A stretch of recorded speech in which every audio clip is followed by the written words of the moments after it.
Le 30 juin, les contrats de 3 joueurs de Madrid ont expiré. Toni Kroos quitte le Real Madrid, mais avant de mettre fin à sa carrière professionnelle, il jouera pour l'équipe nationale allemande à l'Euro 2024 et nous en parlerons plus en détail dans cette émission.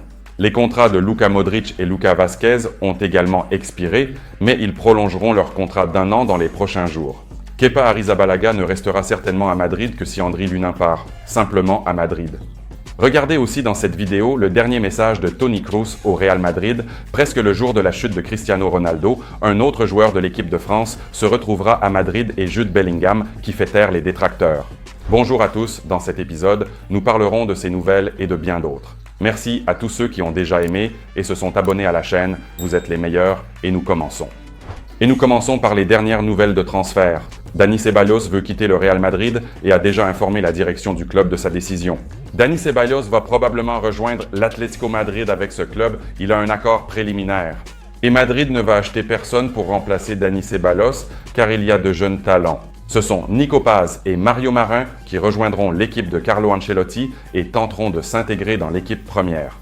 De plus, dans les prochains jours, le sort de ceux qui sont revenus de prêt sera décidé. Il s'agit de Jesus Vallejo, Rafa Marin et du Brésilien Régnier. Jesus Vallejo restera parce que Nacho part et Vallejo sera en rotation au poste de défenseur central. Pour Rafa Marin, tout est clair. C'est une vente à Naples. Cette nouvelle nous était déjà connue un peu plus tôt. Quant au sort du Brésilien, c'est une autre histoire. Vous vous souvenez qu'en 2020, le Real Madrid l'a acheté pour 30 millions d'euros. Ensuite, il y a eu des prêts à Dortmund, à Girona, à Frosinone et en Serie A italienne, mais le Brésilien n'a joué nulle part. Il a déjà 22 ans et maintenant le Real Madrid doit décider de le vendre d'une manière ou d'une autre pour récupérer au moins une partie des 30 millions investis. En millions d'euros ou simplement résilier le contrat n'a pas fonctionné, malheureusement pour ce gars. Nous lui souhaitons bonne chance pour l'avenir. Sur le site du Real Madrid, les nouveaux joueurs sont apparus. Leurs photos ont été ajoutées à l'effectif pour la saison prochaine. Il s'agit de Kylian Mbappé et du Brésilien Endrick.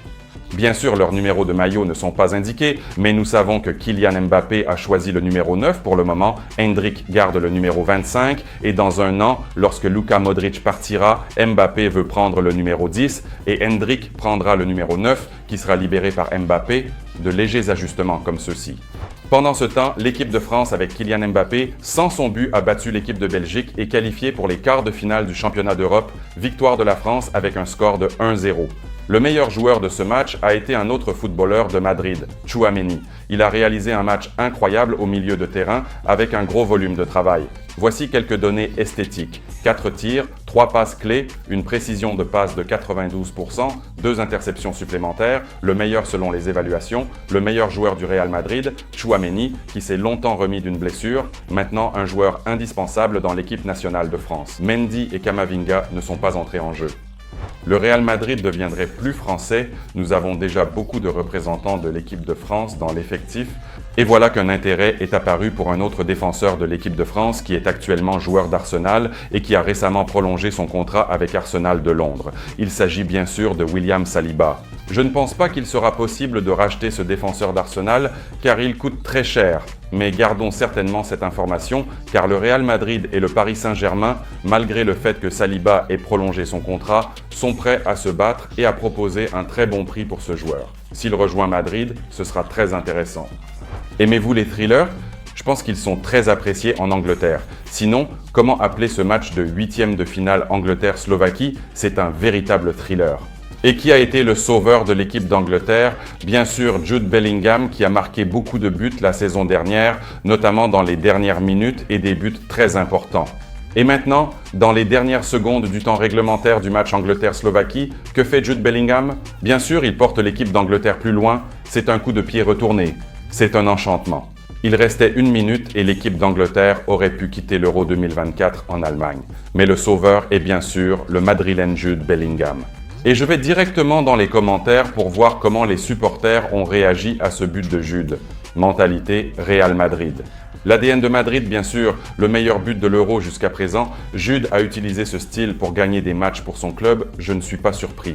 On peut sortir un homme de Madrid, mais on ne peut pas sortir Madrid d'un homme. C'est une bête, l'Angleterre sur ses épaules.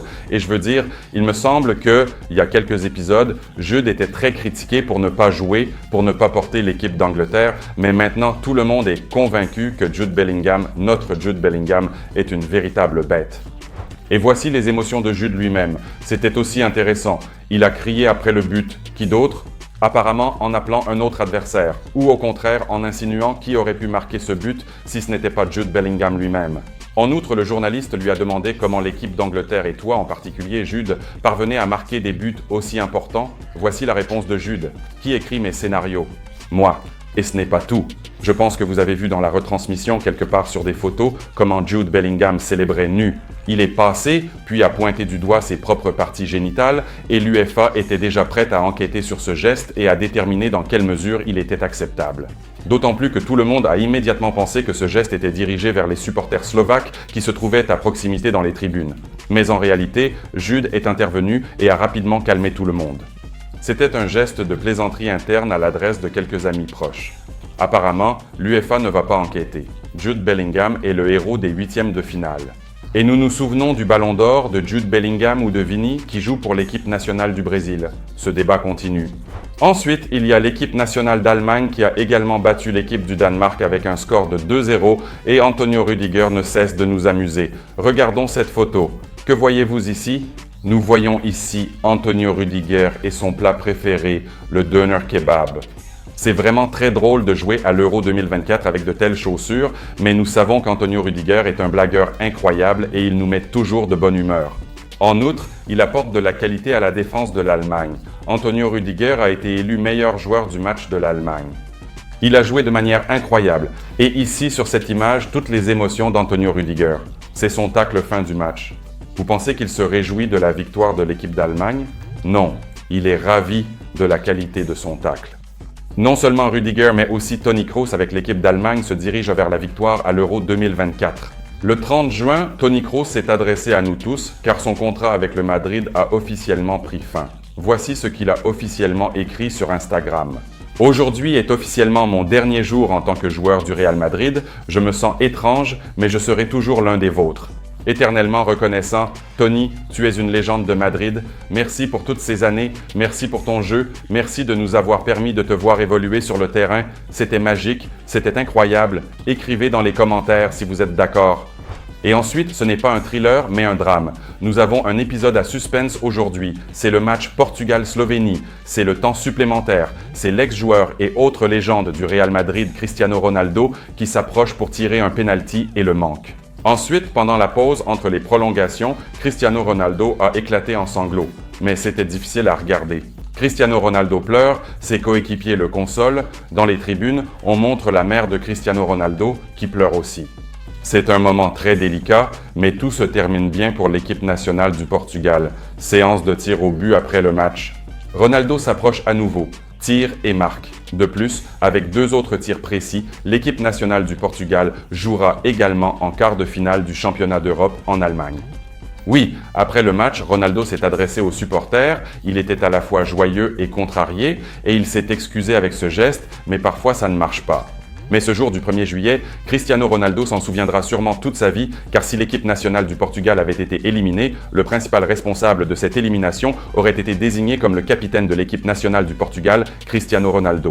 Il n'a pas marqué le pénalty pendant le temps additionnel. De plus, il prenait l'initiative, il tirait tous les coups francs, il essayait d'être le joueur principal, le héros, le leader, oubliant qu'il avait déjà 40 ans et qu'il ne pouvait pas tout accomplir. Après que tout se soit bien passé pour l'équipe nationale du Portugal, ce match ne s'est pas bien terminé pour Cristiano Ronaldo sur les réseaux sociaux. Un grand nombre de réactions à son jeu ont été publiées et voici quelques exemples. Les joueurs de l'équipe nationale du Portugal aident Ronaldo à marquer un but. En effet, Ronaldo n'a pas encore marqué de but à l'Euro 2024. La meilleure chance pour la Slovénie de garder une feuille blanche est de laisser Ronaldo tirer les coups francs. Car dans les grands tournois, Cristiano Ronaldo a tenté de marquer 60 fois sur coup franc. Et combien en a-t-il marqué? Un seul but. Et oui, la blague sur le penalty. Et quand le gardien est assis sur une chaise, comment s'en passer? C'était la soirée de Cristiano Ronaldo. Mais une bonne soirée. Ronaldo continue son chemin à l'Euro 2024. C'est tout pour aujourd'hui. Merci à tous ceux qui ont regardé cette vidéo jusqu'à la fin. Je vous serai reconnaissant de mettre un like, de vous abonner à la chaîne et de ne pas oublier d'activer la cloche pour ne rien manquer. Nous continuons à suivre les joueurs du Real Madrid dans tous les tournois de la Copa América et de l'Euro 2024. Écrivez qui deviendra le vainqueur de ces tournois.